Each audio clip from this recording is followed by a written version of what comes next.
morning, good afternoon, good evening, everybody. Welcome to another PhotoJoseph's live show. I am so happy to see you all here today because we have a very, very special guest. This is going to be a really fun show where I get to learn a whole lot of stuff that I don't know a whole lot of stuff about, which is obviously what makes this even more interesting for me. But before we bring our special guest on, let's just get a quick shout out in the chat room. I want to make sure that we are all hearing and seeing and hearing me okay. Incidentally, if you are watching this on our guest's channel, that is perfectly fine to watch it there. However, if you do want your questions answered in today's show, please visit my channel. That's a PhotoJoseph live channel, so youtube.com/PhotoJoseph, or click the link that I've dropped into the chat on his stream there and come over to my side to ask the questions. We don't have it integrated to bring up chat questions from both sides, so this is how we're doing it here. So just again, a quick little shout out. Let's make sure that we are getting me. Everybody can see and hear. Sounds okie dokio is what I'm hearing in the chat. So let's just get this thing started. I'm just going to go straight into bringing our special guest up on the stage here. I am honored. I am pleased. I am thrilled to have the great Tito Ferradans on the screen with us. Tito, welcome to the show. Thank you. Thank you so much. It's awesome to be here. I'm really excited for this. It is so good to have you here. Hey, you know what? This is strange. I've just picked up a little bit of an echo that wasn't there in our pre-show. Did you by chance drop out your headphones? No. Nope. Still Still here. got the headphones. Well, there's always, as soon as you go live, that's when things always break. So live audience, let me know if you're hearing him twice, if you're hearing him on echo as I am. If it's just me, I can live with it. If you guys are hearing it as well, then we got to fix something. So we'll just stand by on that in just a moment. And I want to remind people as well, if you are watching over on his channel, I'm going to drop in right now the video feed for mine. This is where you want to come over to ask questions that we can bring up on screen in our fancy streaming format. Like, let's see, I guess I got to do it this way. There we go. Nope, that's the wrong one. There we go. That's the way to bring it up, where we bring in Tito himself saying excited to be here. So that is great. So we know that is working. Tito is echoing. Bob I started says. the chat. You did start in the chat, and you are echoing. He says. Well, that is unfortunate because that was that was not happening in our pre-show. Let me see. Maybe I had the door open. No, it's nothing really changed. It's definitely, yeah, it is definitely a technical thing. So I'm gonna double check that I didn't start this on my side with some weird thing. Let's see here. It's always something. I'm gonna double check my audio mix that's coming out over here. Apologies, everybody. You know, everything always works until. It's just kind of the way it always goes. So nope, he's muted out of there. So that should not be part of the broken part. I'm gonna check one more thing. I'm taking you off the air for just a moment while I look at your audio settings. And no, you are only one there. Well, you still have the echo? Yep, I definitely still have the echo. And I'm hearing it through I'm hearing it through Skype actually. So there's no chance that your speakers are on. Is audio's coming up with your speakers and your headphones? No. No chance. So switching. Sorry about this, everybody. It's always the way. We're using Skype today for this, which is putting a particular challenge, but it should all be working. Ari says no echo, but tinny. I think the tinny is what we're talking about. There's like it's a very, very slight echo. It's not a long delay, but that makes it sound kind of tinny, kind of hollow. Just open up your Skype preferences for me and jump into the audio video settings, and let's make sure that your audio is still set to the mic you expect it to be. And also in the audience, let us know if it's unlistenable or if we can manage through this and we should just continue. Because that's always... Microphone. Yeah, it's using the same mic and it's coming through the same input. So absolutely nothing changed except the hands of fate. Except the hands of fate. Like audio phases filter. Yeah, that's what Indy's saying. Darren says it's okay. It's not terrible. We may just have to leave it. I cannot even begin to understand why or what changed. In 10 minutes. Yeah. Yep. And I'm not here. You're not coming out my speakers. Say something again. Hello, hello. Yeah, I am here. You're only coming through one source, so there is just. Well, guys, we're just going to go with it here because it is unfortunate, but it is the way it is, and we're just going to get this thing rolling. Hopefully, it's not too awful, and we can always do another version of this. Let's just do the show, people say. All right, let's do it. So, Once again, welcome Tito from the channel Anamorphic on a Budget. Tito's whole thing is anamorphic video shooting. And I am a huge fan of Anamorphic, but know about this much about it. So this is going to be a fun opportunity for me to learn a lot more. But before we get into Anamorphic, I want to get into you a little bit, Tito. Let's find out a little bit more about you. So just give us just a little bit of your basic personal background. Who are you? Where are you from? All right. All right. I am currently in Vancouver. I've lived here for 7 years now, and I'm originally from Brazil. I I studied there. I did film school there, and then I came here and studied some visual effects. Then it was like, not for me. Visual effects, I'm not sure. And then went back into film, and it was in that transition period that I actually started the channel to talk about all this stuff that it was not nowhere to be found. And here I am. I don't know. I'm terrible at introductions. I don't know how to introduce people or how to introduce myself. So. We'll take it. I think it's just fine. So you decided that you did not want to spend your career behind a screen without ever leaving a dark room working on other people's visual effects, and you wanted to get out and make some pretty pictures yourself. Yeah, yeah. And then I kind of ended up behind a screen in a dark room editing YouTube videos for myself. But you know. Yeah, that happens. At least it's my own. But at least it's your own. That's right. That's right. So that is great. So, okay, we're going to dive straight into the anamorphic part because that's obviously what we're here to talk about today, and that's what people are here to watch. Let's start with a very basic, what is anamorphic? Both technically from the lens side and also what people see. When people are watching something with shot anamorphic, how do they know that? So let's start with the how do they know, because that's how people will recognize and go, oh, now I know what you're talking about. And then let's get into the technical lens side of it. Yeah. There's usually two very easy tells from anamorphic. One of them being lens flares, like what you have on the bottom of the frame right now. I can control those here, and you can also see them if you have like a strong light source just shining into the frame. You have this type of flare. That's awesome. It doesn't have to be blue. It can be multiple different colors, but there's usually this streak. That's one of the tells. The second tell is bokeh. When you're shooting anamorphic, bokeh is usually an oval instead of a circle because the anamorphic glass is compressing the picture into, let's not get into that science. That is way too complex to explain on a live stream. So we're just going to go with bokeh is oval when you're usually shooting anamorphic. So a bokeh circle that would normally just be round is now squished into an oval shape. Yes. So those are your telltale signs. If you're watching a movie that has that kind of lens flare, then that is anamorphic. And this is really, really common to see. I think that for someone who's like a sci-fi kind of a thing, like a Star Trek movie where people are really going for that, you will see kind of an excessive amount of it where lights are being deliberately, lens flares? Yes. Lights are being deliberately shown right into the lens to get that lens flare.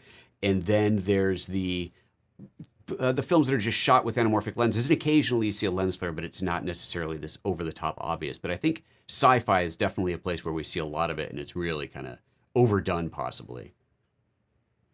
Yeah, you could say that, yeah. But it still looks cool. So, okay, now that we know what to look for, explain a bit of the technical, how we get there, what an anamorphic lens is that creates this unique look. All right, I have a bunch of things on next to me, so I'm going to start picking them up and hoping that they will help us out. So here we have, this is an anamorphic adapter, so it's just the anamorphic part of a lens. And if you're looking through the front of it, you can clearly see that this is an oval. But if you look at it from the side, this is a circle. And you're like, okay, so there's some trickery going on there because the back must be an oval too. But if you look through the back, it's also a circle. And let me put this over my eye. And it also kind of makes my eye wider. If you look through the front, it's going to squish my eye. Fun times. So what this is these are cylindrical glasses. They are only distorting the image in the horizontal axis. So they're compressing your field of view onto your sensor. And they're not compressing it all directions like a wide angle lens or a wide angle adapter would do. They're just doing it in one axis. Traditionally, that is horizontal, so we want to compress things to get more width onto the shots. But you can also rotate it. These days, you're seeing more and more people try to use it sideways to get a square aspect ratio out of a horizontal sensor.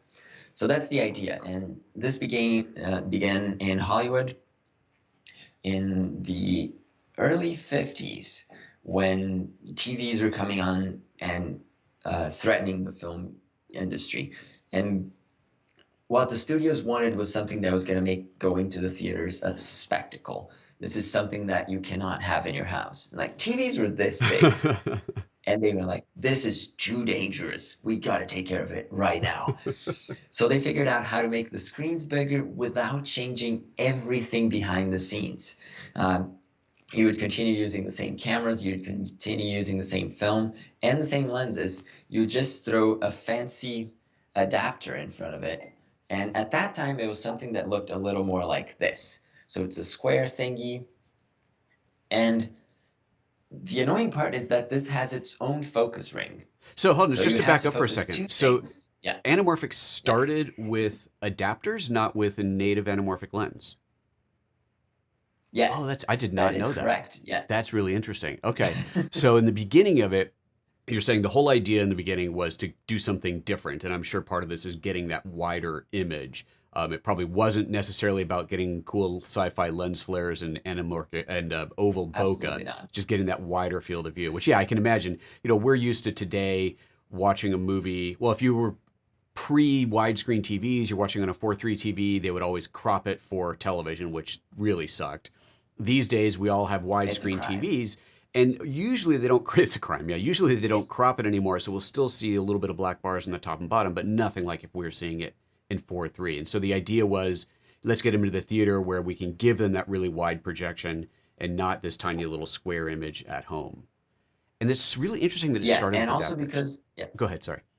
Yeah, and like before anamorphic lenses, film theaters would also have 4:3 movies. Like, movies would be in 4:3 because that's kind of the aspect ratio of the film.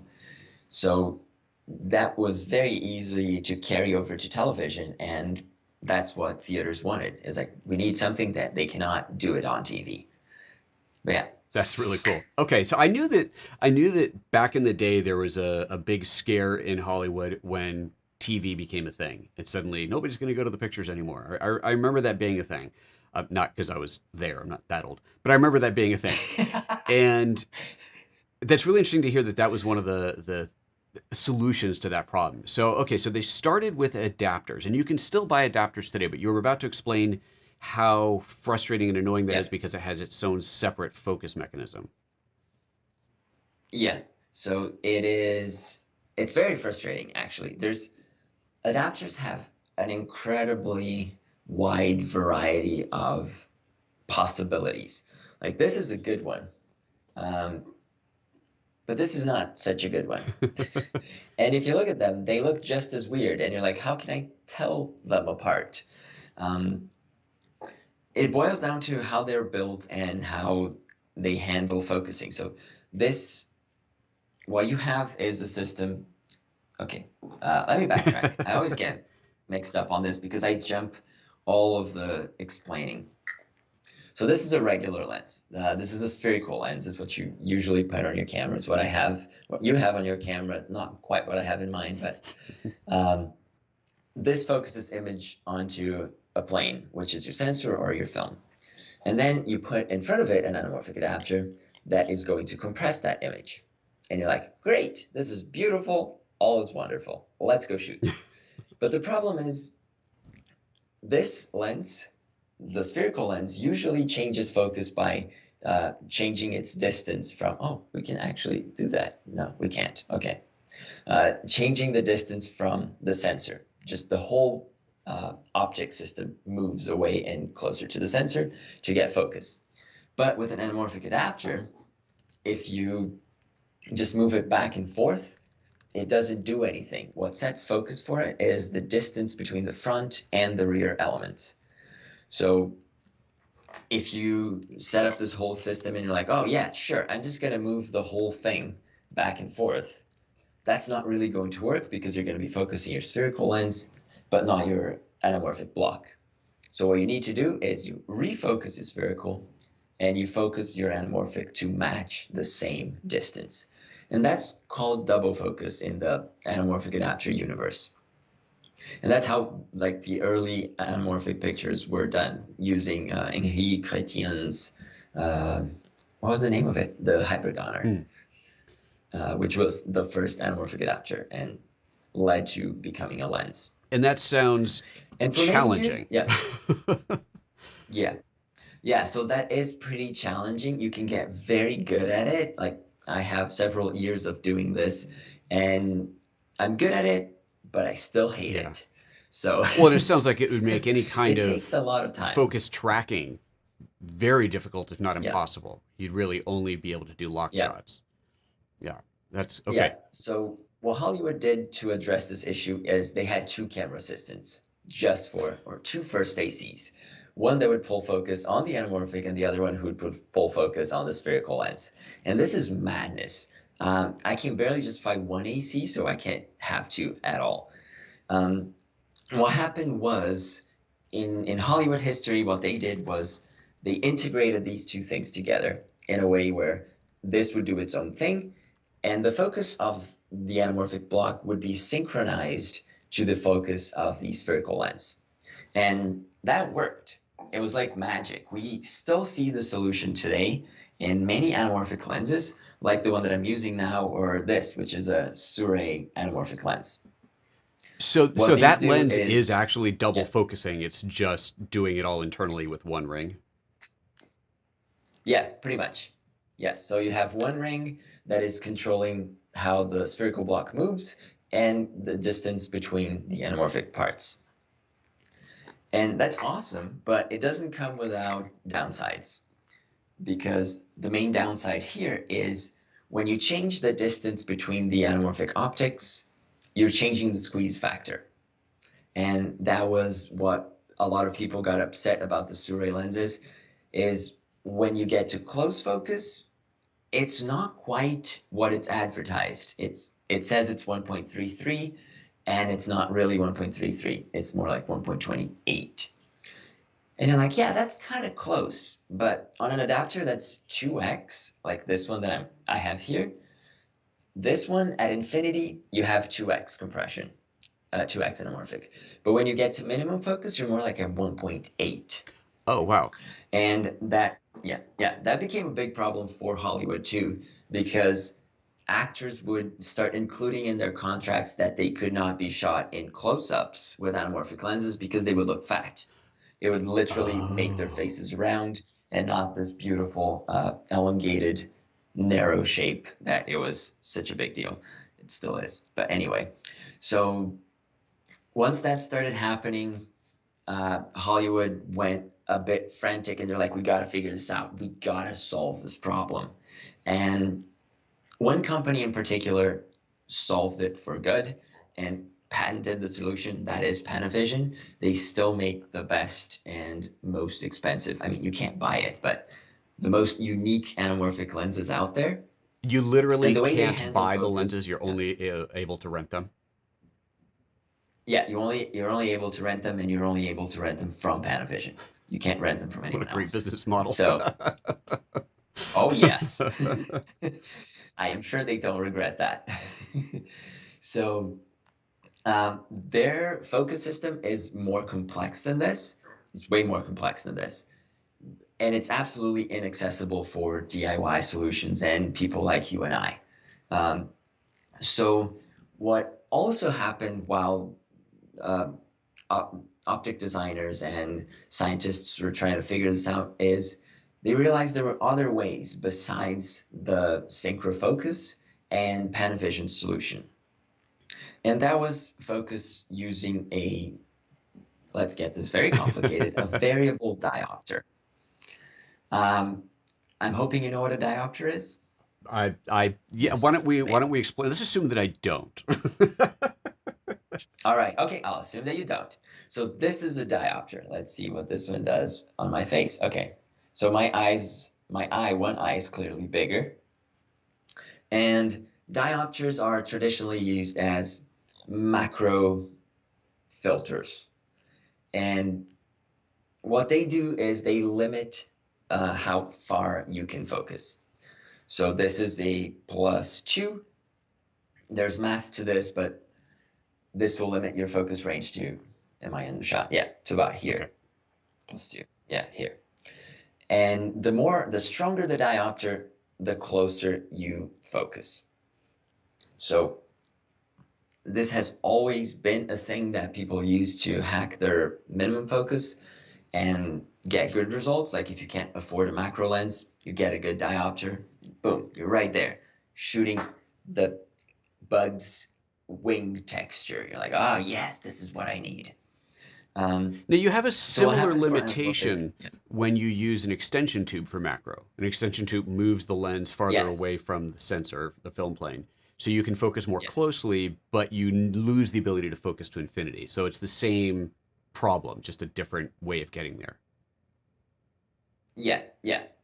The biggest difference I would say is the extension tube makes you lose light and diopters don't. Got it. Okay. Yeah.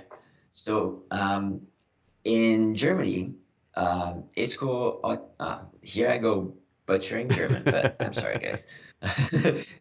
ISCO Göttingen had this division designed for, in the 60s, they were like, we should make anamorphic lenses for very rich photographers, you know? Those guys with the money, we should aim at that market. So they designed the Iskorama, which until very recently was the only single focus anamorphic adapter. So it would be something like this, but that could focus by itself. You didn't have to deal with double focus. And that worked in a way where you had your system, you focused everything to infinity. So you focus your spherical lens, let's just call it a taking lens, because that's how we call it when we're talking about anamorphics. So you focus your taking lens to infinity, and you would set your anamorphic block also to infinity. On the Iskorama, it was already set to infinity, and in front of it, you will have a set of two diopters, a negative and a positive, that cancel each other out. And the way they cancel each other out is the distance between them. So when they're up close, the system power is 0. What that means is your focus is not being affected. Your system that's focused to infinity focuses to infinity, and that's about it. Good to go. But as soon as you rotate that focus ring, these lenses start to come apart. And what that does when they're coming apart is this increases the diopter power of the system. So at their furthest distance, this would be like a +1 diopter, which limits focus at 1 meter or 3 feet. And you're slowly ranging from 0 to 1. So this is slowly taking your focus limit from infinity to 1 meter or 3 feet by adjusting this one ring. And that is a very clever solution, so clever that the folks at ISCO patented it, so nobody else could make lenses like this. And this held up until 2014. Oh, The patent expired a long time ago, but it was in 2014 when people actually realized that they could make just the focusing part, and users like us could attach this in front of their anamorphic adapters to have single focus. And the first people to do that were the Rectolux and SLR Magic, kind of at the same time, with competing products. And everybody was mind blown. Like, I was just starting making these videos, and I'm like, how is this possible? Everything is so simple now. Because back then, this would cost $500, and an Iskorama would cost $2,500. So the difference between double focus and single focus was pretty stark. Sure. when you're just considering going into it. You're like, oh yeah, I'm gonna start shooting anamorphic, and you're like, oh wow, now I can't do focus racks, or I have to shell out $2,500 for an adapter. That's not even a lens. Wow. So then how does that And evolve yeah, that's what we into got. what we can buy today for relatively inexpensively, things like the Sirui lenses that are not super wide? And you mentioned the 1.33x versus a 2x, and I want to go back and have you explain that because that's not something that's obvious Yep. for people who don't know. But before we jump into that, just now that there are these cheaper lenses, what is the mechanism that's in these? How does something like a Sirui lens that you can buy for what, $500 or $1,000 or something like that, that's an anamorphic lens, how does that work? Yeah. What format are they using? Yeah. So here, if we look through the front of the Surrey lens, you can see that the oval is not nearly as pronounced, but you can also see it's not a circle. If I had three hands, I'll hold up the glass lens here, but you get the idea. And what this lens is using is a synchro focus, so it's like the early Hollywood design. And what this does is it requires less glass. It requires a bit more mechanic engineering, like clever solutions of this is going to connect to this, and this ring's going to move these two parts and all that. But once you hack this one time, you can pretty much repeat it fast, which is what Surrey did. They have now the 24, they have a 35, they have a 50, this is the 50, and they have a 75. And they're all kind of the same thing throughout. And they're very cheap, they're affordable. I don't know exactly how Surrey, who never made an actual lens, decided to make this. I have no clue. That's like a jump that no one has managed to clarify yet. And the thing is, they started doing this. Um, this is pretty cheap, $500, $1,000 for a full lens is cheap. Otherwise, you're going to be looking into adapters. Adapters have lots of limitations regarding the focal length of the taking lens behind it, how it relates to the camera that you're using, and how you're going to make it single focus. Because to make it single focus, you have various solutions from $250 to 25, no, not that much, sorry, to like $1,500. And the adapters themselves have very, very different shapes, very different prices. Like here's another one. This one's red. And they have different shapes, different prices, different performance, different everything. And you just got to go through and figure out, oh, yeah, this is what I like. This is what I don't like. And operate on that. The problem is that leads to buying a bunch of things until you figure out what you want. And Yeah.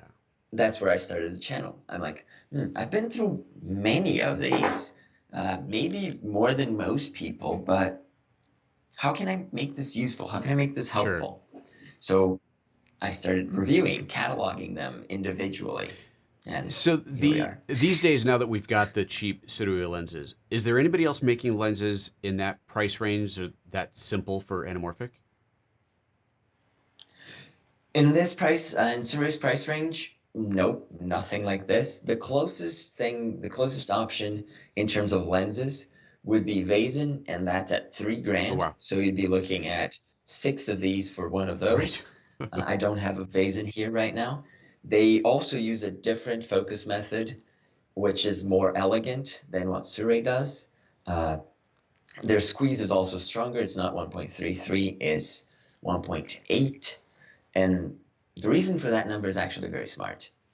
Vazen chose 1.8 because when you throw 1.8 squeeze on a 4x3 sensor, like all of Panasonic's anamorphic modes, or like the GH5 and the GH5 II sensor, like this is a 4x3 sensor.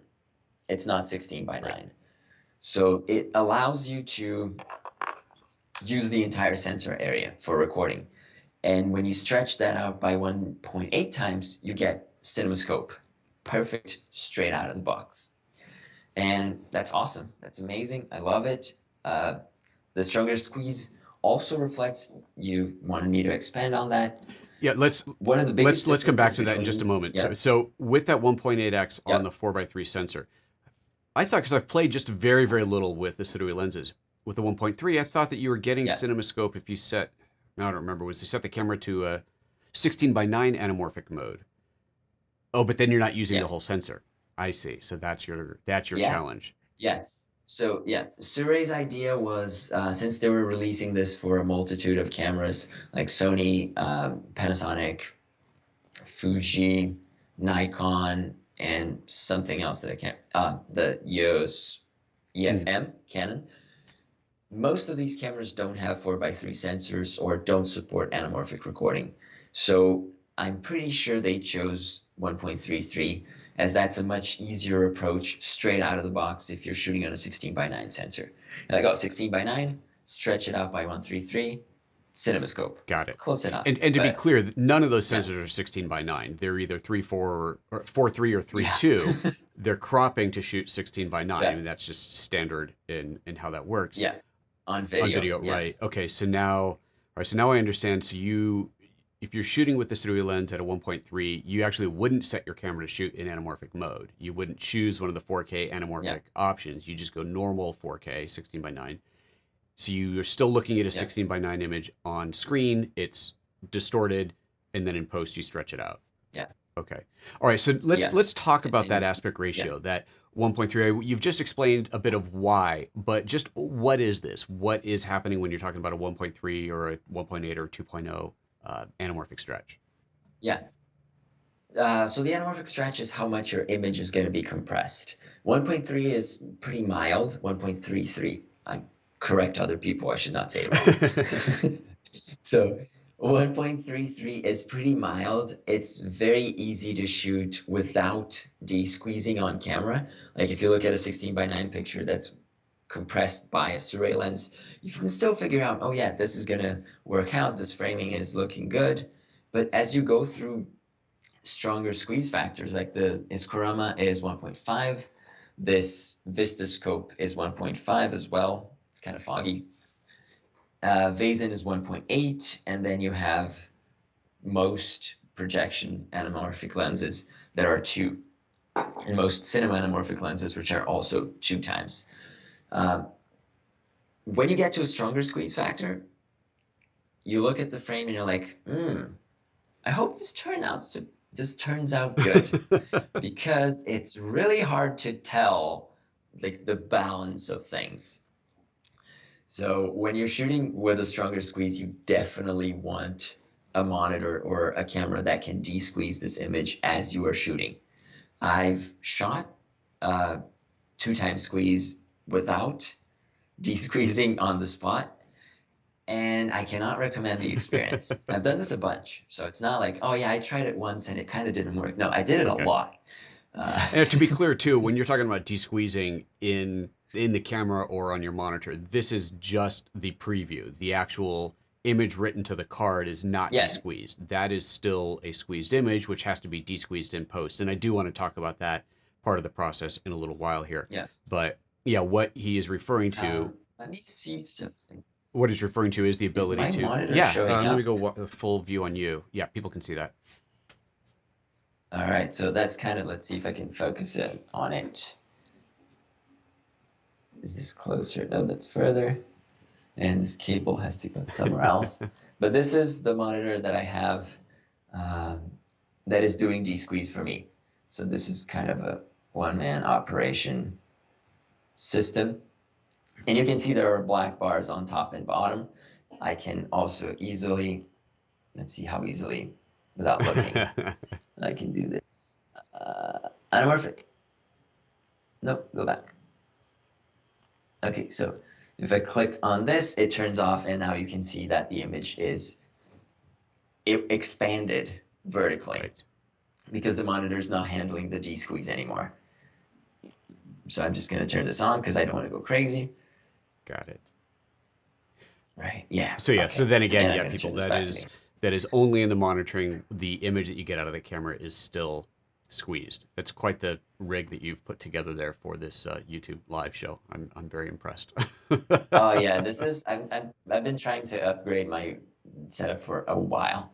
So And so let's see if I'm so if I focusing in one go, direction. so I'm full screen on you right now, and people are not seeing the Yeah. full width of the image because I asked you to crop it for the stream. Otherwise, we'd have black Yeah. bars. Even in this view, when we first set up, we had the black bars. Yeah. So you are seeing Chito through an anamorphic lens, hence the flares that he has in there. However, it is cropped in for this broadcast, but only for this broadcast. Okay.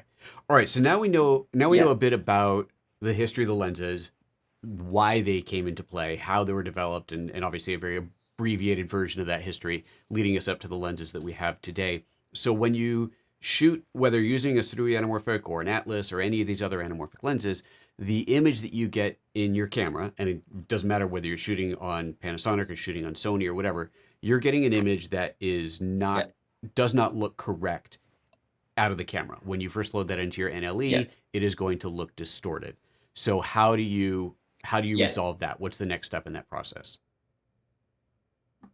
So once you bring footage into your NLE, it really depends on what's your NLE. Uh, Resolve and Premiere have features where you can, no, Resolve doesn't have it. Premiere has a feature where you can set the pixel aspect ratio. And the pixel aspect ratio is what you need to adjust to correct for anamorphic desqueeze without having to stretch every clip out manually. Uh, Final Cut Pro doesn't really have it for varying squeeze factors, and Resolve also doesn't love it. They do have it for 2x anamorphic, as that's more of the industry standard. So if you shoot something with 2x anamorphic, there is a quick way to set all of your clips to be properly desqueezed. But if you're shooting with something else, you have to throw them on the timeline, and then you go onto the zoom settings or scale settings, however they're Right. called in software, and you adjust just the X, just the horizontal axis, to be correct myself.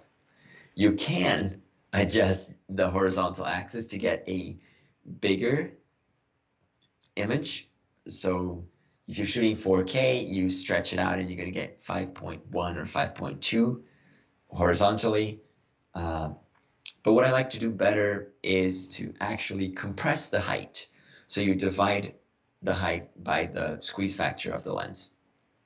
And what that does is, instead of stretching out your pixels thinner, it gives you more resolution in that image, in that box that you have. Does that Yeah, make sense? absolutely. That So was you kind of should have a better stumbling. quality image that way. So you're dealing with something that's not being Yeah. made wider than natural, but narrower, not narrower, less tall, Yes. shorter than Shorter. natural. That would be the opposite Yeah. of tall. It would be Yeah. short. Good, excellent.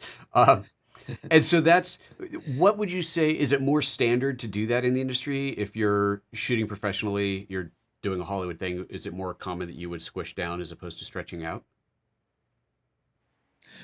That's a great question. I think a lot of the workflows in the industry involve actually stretching it out and then rescaling the whole thing to fit in like a DCI delivery Okay. format. So you have like the DCI settings are unchangeable. You can't deliver something that's like, oh yeah, this is 6.5K by 2.8K. You can't. It's 4096 by what's the other 2160. number? Yeah. So the container can't change size. Okay. Hence, there's absolutely no advantage for you to getting editing or working with a frame that's wider than your delivery format. Okay. It's always better to get into the delivery format Right. early So at as the end of the opposed day, to it probably doesn't scale up and then down. Yeah. matter whether you're stretching wide or compressing vertically, because the end result is still going to be a 4096 delivery if you're doing a DCI delivery. So then it doesn't really matter. As long as your NLE isn't double Yeah. stretching, you're fine, and any good NLE should handle that just fine. It's interesting, you mentioned Final Cut. I'm a Final Cut editor, and I've only ever once edited something that was shot anamorphic, and it wasn't my own footage. It was editing another project, and it was shot on Atlas lenses, so it was a 2x anamorphic. And in Final Cut, there Yeah. is the anamorphic override, and it doesn't tell you that it's 2x. I had to dig into the manual to figure out that it actually, and I think even there it doesn't really make it clear, but that's the only option you have, is that 2x squeeze, desqueeze. And the cool thing is Yeah. that then all of your clips in the media browser are stretched out as well. So suddenly you see everything ultra wide in the browser, everything looks the way it should. You drag it into your timeline, it looks normal, it's great. And I am frustrated that Final Yeah. Cut doesn't have other options to do a 1.33 or 1.5 because there's a lot of different options out there, and they definitely need to Yeah, add there's a lot that. of different options. Yeah. Yeah, I was just corrected here by Lucas, who's sending it on the chat that Resolve actually Okay. offers all those D-squeeze pixel aspect ratios. So it's just Final So it's Cut just that's Final Cut left that's out. left out. All right, good. Well, it's time to place a phone call to some people at Apple and say, "Hey, you're being left behind here. Come on." Yeah, Yeah, it definitely does make it yeah, easier, and it is annoying to have to stretch every clip separately. That's definitely a part of the workflow that should not yeah. be there. Like fortunately, Final Cut and Resolve also have that feature where you can copy the attributes of one Right. clip onto the entire timeline. So you can set it on one copy paste. Yeah, absolutely. This can go wrong multiple ways, but it's Got easier. it. All right, let's this is great. This is a huge amount of awesome information. There's a couple questions coming in and I do want to make sure we get to those. Incidentally, anybody who's watching this feed over on Chito's channel, come over to my channel to be able to ask questions. That way I can pull them up on screen. I don't have it set up where I can pull up questions from both channels. So that's at youtube.com/PhotoJoseph Live. I've also dropped some links into the chat. In fact, I'll do it one more time right now into the chat over in Cheetos, just in case you don't have it. Pop over there to ask your questions, and we'll be able to pull them up on screen. Also, I want to make sure that everybody doesn't forget, nobody forgets, everybody doesn't forget, just subscribe. Subscribe to Chicho's channel.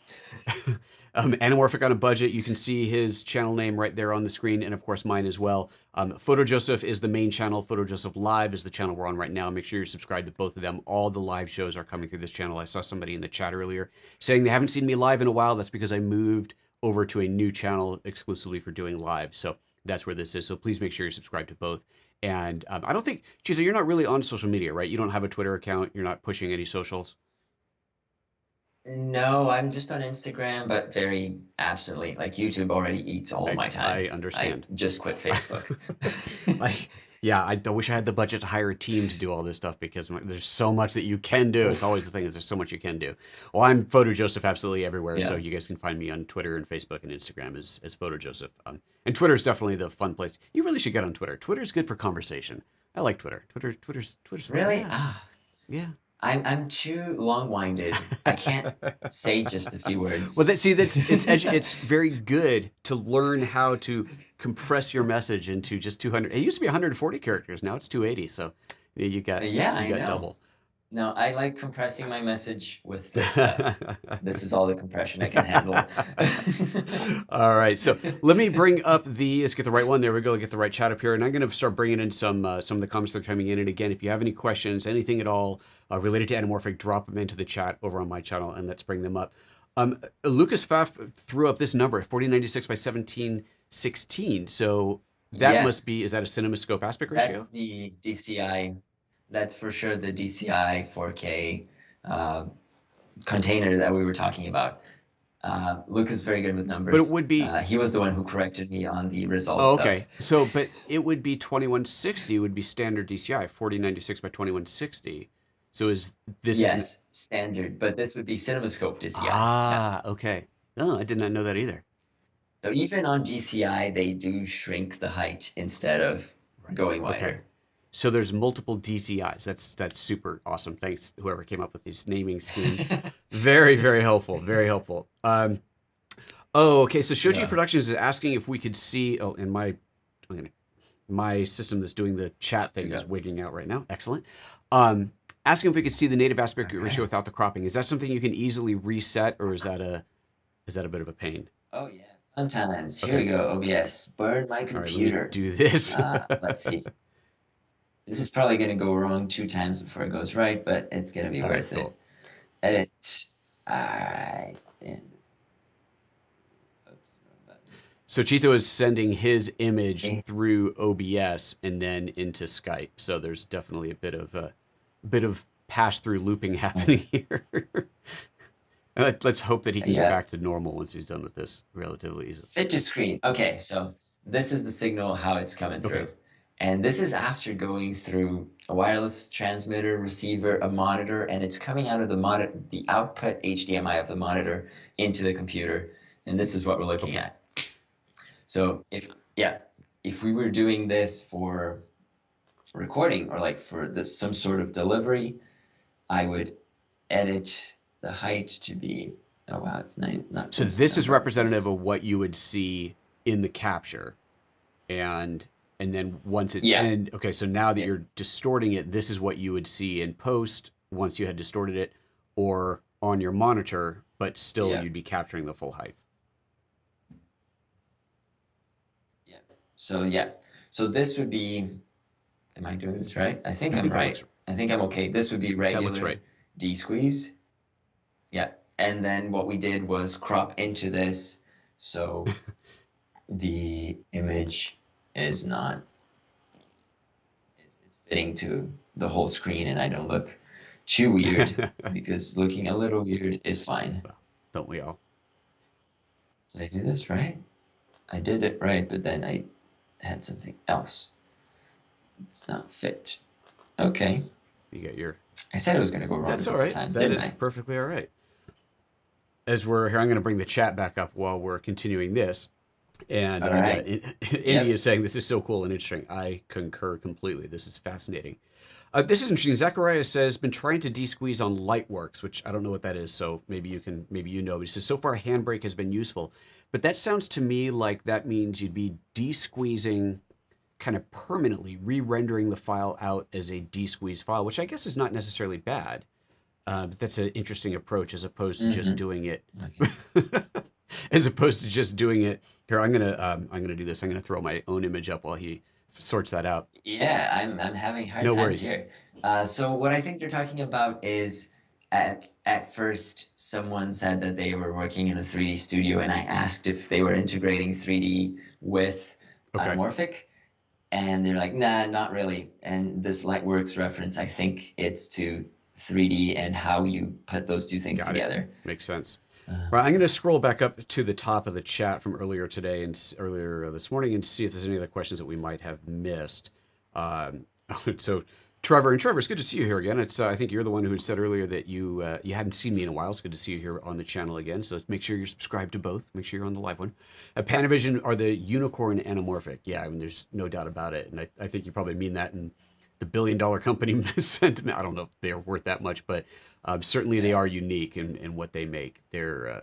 It's some great stuff for sure. It's crazy that they've got that model where you can't buy, and it's not just their lenses. You can't buy any of their cameras or anything, right? It's all just a rental market.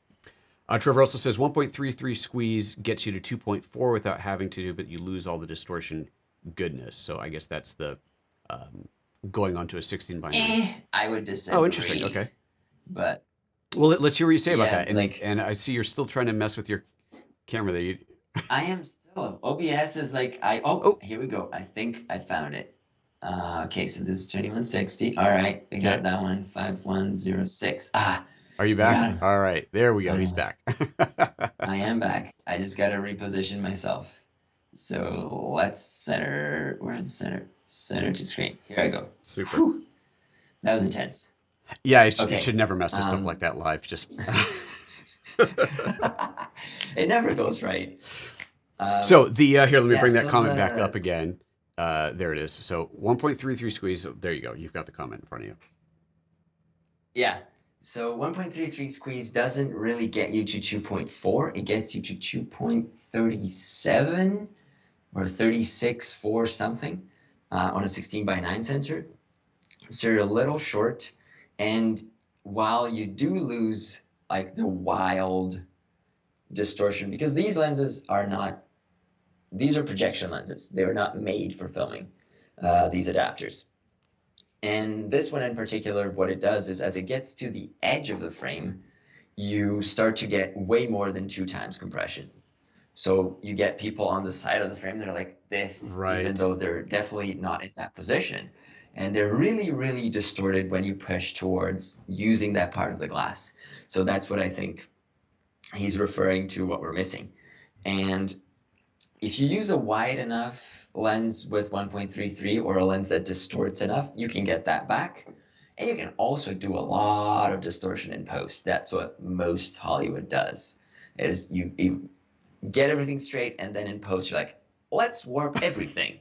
And they just do And it. meanwhile, the DP's going, I worked so hard to give it to you clean. Yeah, that's actually the example on Mindhunter, where Fincher wanted like a vintage 70s vibe and anamorphic, but David Fincher, being who he is, he always wants the cleanest possible capture. So his DP, Messerschmitt, was like, yeah, we tested a bunch of vintage lenses and anamorphics even and stuff that would give us distortion, but in the end, we went with the Leica Cs, which are the most like straightest, cleanest, but not clinical lenses out there. Uh, to shoot the show, and they did all of the anamorphic look in post production. So lens flares, Oh my gosh. distortion, all of that was actually done in post. That's, When you have well, a yeah. budget, right? But I mean, okay, I don't have the budget to do something like that, but I certainly appreciate the look and feel of getting it right in camera and getting an actual natural lens flare as opposed to something that you're adding Yeah, in post. I mean, it's so awesome getting that natural flare. No. Anyway, to each their own. I'm not going to yeah, criticize Fincher. I guess he's done a few right things along the way. yeah. All right, a couple other questions coming in here. Let's see here. Trevor asks, now that we have a few companies making affordable anamorphic lenses, will DIY adapters lose appeal? Will Iskorama ever be less than $3,000? Okay, good question. I've been noticing adapters dropping in prices on eBay. I'm always on eBay watching the stuff. Rarely buying, always watching.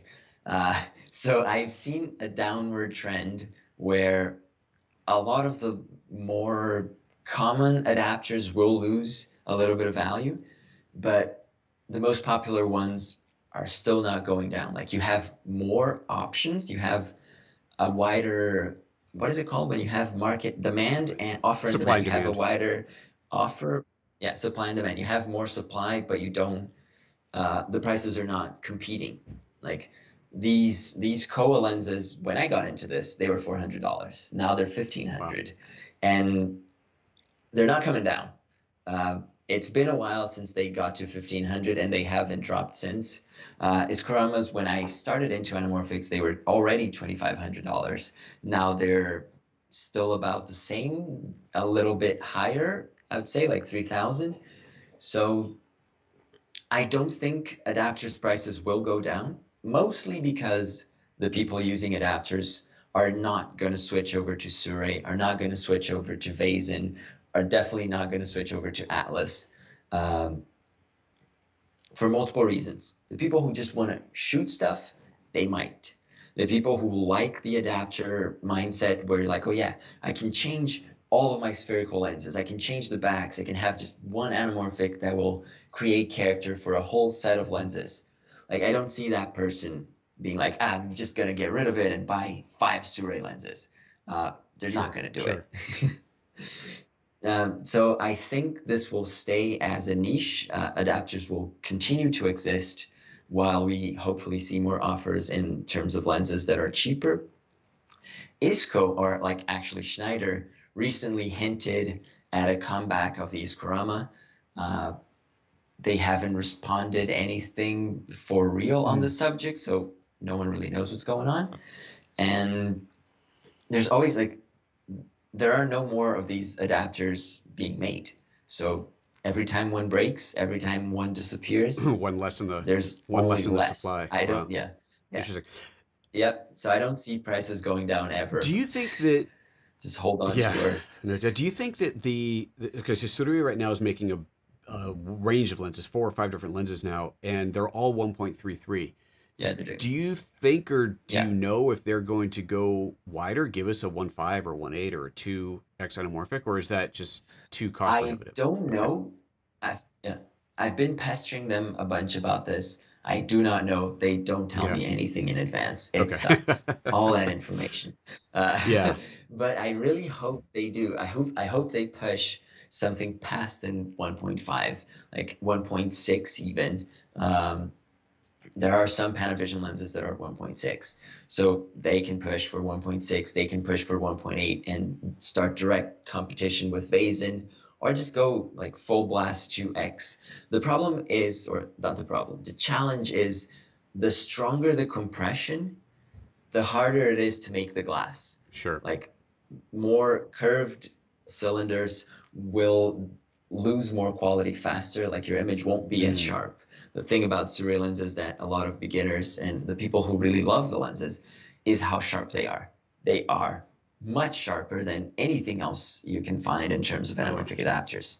Uh, yeah, it's crazy. It's really crazy. Um, Interesting. Okay. so when you get a stronger cylinder, you are already pushing towards a less Got it. sharp look. So if they're aiming for like the Sony market where everybody's like, oh, the sharpest, the most amazing, the hyped Right. lens, um, Surrey is going to see a drop in those numbers of like Sony consumers. One, because the cameras don't offer support for stronger squeeze factor. Two, because they will not be Right. as sharp. That makes sense. Makes sense. Okay. And you had mentioned earlier Yeah. that these lenses are made for the Sony lenses are made for Sony and Panasonic and a few other different mounts.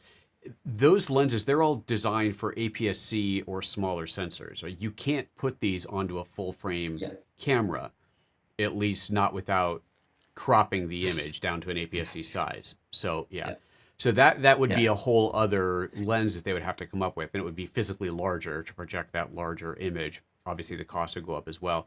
But I Yeah. wonder if that's something they would do, because obviously a lot of people are shooting full frame too. Yeah, there's a lot of people asking for Yeah. this. Right now, I have the Surrey 35 mounted on the S5 through an Okay. adaptation that takes it from the MFD mount to L mount.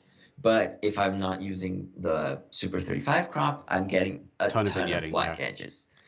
And yeah, yeah, a ton of vignetting. And I think that was the reason why, in the first place, Surrey didn't offer L mount and our Right. F mount, which are mirrorless but mostly Right. full frame cameras. And they're like, we don't even want to give the option of people putting these on and being like, why is this all Right. black? What's going on here? So yeah, they want to control the user Right. Right. Right. experience. Well, when I did the S5 Lumix S5 training videos for Panasonic, we did one video on anamorphic. So I had one of those Atlas 2X anamorphic lenses just for the making of that video, and you put that on the S5 through the adapter. Very nice. But you Yeah, had to set it to yeah. crop. If you shot full frame, you had these massive vignetting. You had to go into APS-C. I didn't even. So what adapter are you using to go from the Micro Four Thirds to the L mount adapter? I have never even seen one of these. Yeah, so this is not an adapter. It's a custom modification that's being done by some guys in the UK at Oh, MTF I've heard of them. Services. Yeah. So you send them the lens, they cut it off, mount it with the L mount or the RF mount, and send you back. I've heard from Surrey that they are going to offer L mount and RF mount Oh, in the okay. near future. I don't know when the near Right. future is. And the question that I asked to follow that up that I also haven't heard back is, by offering those mounts, are they also offering full frame Right. coverage? Because that would be a It pretty would, big but that would deal. also be a whole But different I lens. don't think so at Yeah. this point. Yeah. Yeah, it Whole would be a different whole lens. different Okay, good. lens. Good. All right, let's we're gonna wrap this up pretty soon here. We've got a couple of the comments coming in. So let's see here. Oh, All right. um, Lucas was clarifying again for the aspect ratio, 2.37 to 1. There you go. Thank you. Good. Excellent. Yeah, it's interesting. There's so much. Look at the There's the numbers. numbers guy.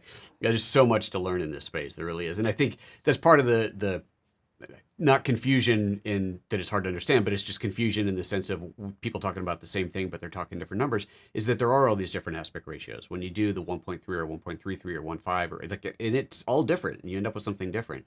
But yeah, if your Yeah. objective is Yeah. an output that's a standard, then obviously those are standards to follow. And Trevor is very Yeah. sad that he doesn't think that you don't think that the cost is going to come down on the adapters. Um, I'm Denim is sorry. asking, can you make some quick comparisons about Sudui, Vazen XLR Magic lenses? Yeah, how would you compare quality, cost, overall experience with these? Yeah. Just a brief a hint of something that's coming up on my channel is I've spent a shit ton of time, a lot of Quite all time, right. We're not Disney. It's uh, okay. putting yeah putting a bunch of stuff, a bunch of like standard tests together that involve Surrey, SLR Magic, Vazen, and a handful of other lenses, so you can compare them like side by Okay. side. They have very different takes. They have very different flavors. SLR Magic hit the market years ago, and they haven't invested in Anamorphic since then. So they kind of like got in, made their money at the time, and are like letting the stock go. Like they're constantly doing sales. Everything has like a $600 off, $500 off, $1,000 off on the lenses and on the kits. Um, I love them. They really helped me in the beginning, and they still help me when I'm like, oh, I really want to try this out. I'm like, you got it, man. Uh, so they really want people to learn more about anamorphic, just like how Panasonic does it for their cameras. Um, but in terms of modern offerings, I would say SLR Magic is behind the others. Vazen is much more expensive than Sirui. SLR Magic shares about the same price. If we're talking about the price range, Vazen is incredibly superior to what you're getting at SLR Magic for the full lenses. For the adapters, I'm not going to compare. And then Sirui is doing something else that is completely different again, with sharper lenses, less squeeze factor, aimed at multiple cameras and multiple people. So it's hard to compare them. There's too many variables to compare. Basically, if you're trying to decide, I gotta buy something, my go-to answer has been get a Sirui, get the 35. That's gonna be the most versatile one, and go experiment with it. If you hate it, you can always sell it. It's cheaper than any of the other entry points for anamorphic shooting, and it will give you most of the look. It'll give you flares, it'll give you the squeeze, cinemascope, and all that stuff. Okay. That was That's a okay. answer. That's okay. I'm going to ask you the last question. This is what's going to come from me, and then we're going to wrap this thing up. When you're looking at a lens like the Sirui, and it says, you just mentioned 35 millimeter being the most versatile. Okay, so that's a 35 millimeter lens. And if you're shooting micro four thirds, forget anamorphic. We all know that if you buy a 35 millimeter lens, it says 35 on it. You double it. It's a 2x crop factor, so that becomes a 70 millimeter. Yeah. How do you do this math when you're talking about an anamorphic lens? Is the 35, do you have to multiply it by the 1.33 and then by 2, or how does that work? Just so that anybody who's looking at these knows what they're getting into and doesn't buy a focal length that is not what they're expecting. Yeah, I made a calculator for that. It's a little outdated at this point. It's on my blog. You can just find it. I guess I'll post the link somewhere in the comments after this. I was just in the process of updating the calculator this weekend. Didn't finish it. But what you want to do is you get your focal length, multiply it by your crop factor, so 35 times 2, 70, and then you divide that by the squeeze. So 70 divided by 1.33 is going to be, I'm going to say it's going to be 48, but it might be 56. Okay, I'm pulling up the calculator on your website right now. Let's see here. Let me go full screen on this, and then I will go. Here we go. So there's the calculator on your website. This is the anamorphic, or just anamorphicstore.com. No! Uh-oh, that's wrong. That's wrong place? Yeah. No, I'll send you a link right now. Is that not your... /go. So yeah, that calculator is actually a ripoff of mine. Oh, but no. I don't say that much because I don't dwell on the I don't even know how this Yeah. URL got into my history then, if that's not your website. My goodness, I am very sorry. Okay. Where okay. are you sending me this? Oh, I sent it on the Skype chat. Okay. You have it. So that is, yeah, my calculator is much more nice looking, and it takes into account a lot of other stuff that one doesn't. All right, let's bring this back up one here. of the benefits of being the original creator. So look at that. How young I was. Yeah, weren't we all? Okay. So camera sensor size. So I'd say let's go for micro four thirds. Oh, interesting. You've also got GH5 open gate, but it's still 2x. GH4 Cinema 4K. Yeah. Oh, interesting. Okay, so let's just go straight up MFT. No focal reducer. Yeah, go for MFT. That's going to be less broken. Adapter. Yeah, there's no lenses in there. That's one of the new inclusions for the new calculator. Okay. So go with the current option. 1.33. Okay, because it's just 1.33. All right. Yeah. Single focus, none. Aspect ratio 16:9. And then, okay. Yeah. Got it. And then up there, you can change your taking lens. It's like the first field. You can set it to 35 mil. Oh, right. Right, of course. And now if you hit HFOV, it's going to give you your horizontal field of view, because that's what the calculator is about. and it says 53. So I was wrong both times. Okay, so the 35 is the equivalent of a 53 millimeter horizontal field of view. Got it. And then Yeah, that is the widest and lens, 70 isn't it? mil From Sudoi, vertically. the 35 is the widest. No, they have a Oh, they do. 24. Okay. So let's type that in there. Yeah, So horizontal field of yeah, view 36. Okay. Well, that's more usable. Well, for wide stuff. Okay. yeah. I'm surprised by how good the Yeah. 35 is for this kind of stuff. Like I'm using the 35 right now, and it's my go-to. The 24 is darker, is like one Mm, stop darker, and it has a lot more flares. Like it flares way too okay. easily, and it's not my favorite. So the 35 is the one that you can go for because it gives you that mid-range. You're like, oh yeah, I need a close-up. You can still get it without having people's faces being Got too it. distorted, and you can still get Okay. wide shots. Very cool. Super. Well, hey, thank you Yeah. so much for this, Chito. This has been fantastic. This has been super educational. I know the comments in the chat have been great. People are really loving it. I've learned a lot here, which is Yay. just fantastic. I'm going to do this sort of thing more often. I'm Thank you, glad. thank you. And one of these days, post pandemic, we'll have to actually meet up. IRL, as the kids say. We'll have to figure out a Yes. way to do that. Oh yes. Yeah. IRL. IRL, not URL. Yeah. Thanks again. So once again, everybody, for if you aren't already subscribed to his channel, you can see it on your screen there, Anamorphic on a Budget. Do make sure that you go and subscribe to his channel right now, as well as to mine. Both channels, PhotoJoseph and PhotoJoseph Live, two separate YouTube channels. Make sure you're subscribed to both of them. I actually have been talking to Sudoi, or Syure, you were pronouncing it, so maybe I'm pronouncing it wrong. I guess I should probably figure that out.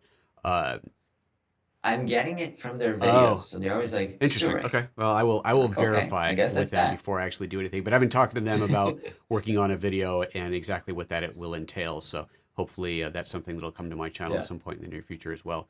And this is great, getting all this information and knowledge. Everybody's in the chat saying thank you again. Thank you all for watching. Really appreciate it. And we'll see you on the next live show. Take care, everybody. Bye bye. Thanks. All right.